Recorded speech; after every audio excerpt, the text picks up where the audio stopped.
Tinig ng Puso, Chapter 8, Ending. Nag-usap sila buong araw. Walang drama, walang sigawan, tanging katotohanan. Pareho nilang naisip, ang tunay na pagmamahal hindi nawawala. Naliligaw lang minsan, pero laging may daan pabalik. Lumipas ang mga buwan. Naging mas bukas sila sa relasyon nila.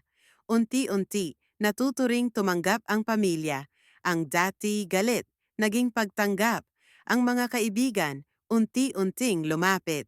At ang mga dating mata na mapanuri, natutong tumitig ng may respeto. Nag-apply sila sa parehong university for masteral. Habang sabay silang naglalakad pa uwi, biglang huminto si Maxine. Hala, bakit? Tanong ni Elise. May iniabot si Maxine, isang maliit na notebook. Buksan mo. Sa loob, puro tula. Lihim na isinulat ni Maxine mula pa noong una silang nagkakilala. Mga lihim na damdamin, mga pag-amin na hindi niya naipahayag. Ang pamagat ng notebook, Tinig ng Puso. Sa huling pahina ng notebook, may nakadikit na larawan nila sa ulan at isang tanong, "Pwede ba kitang mahalin, hindi lang sa ngayon, kundi habang buhay?"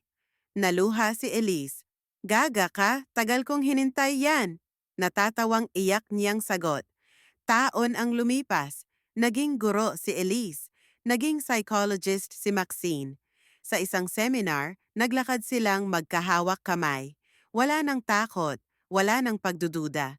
At habang nagbabasa si Elise sa harap ng klase, sa likod ng kanyang notebook ay nakasulat pa rin ang pamagat ng isang lumang kwento, Tinig ng Puso. At ang bawat pahina nito, sila mismo ang nagsulat. Wakas,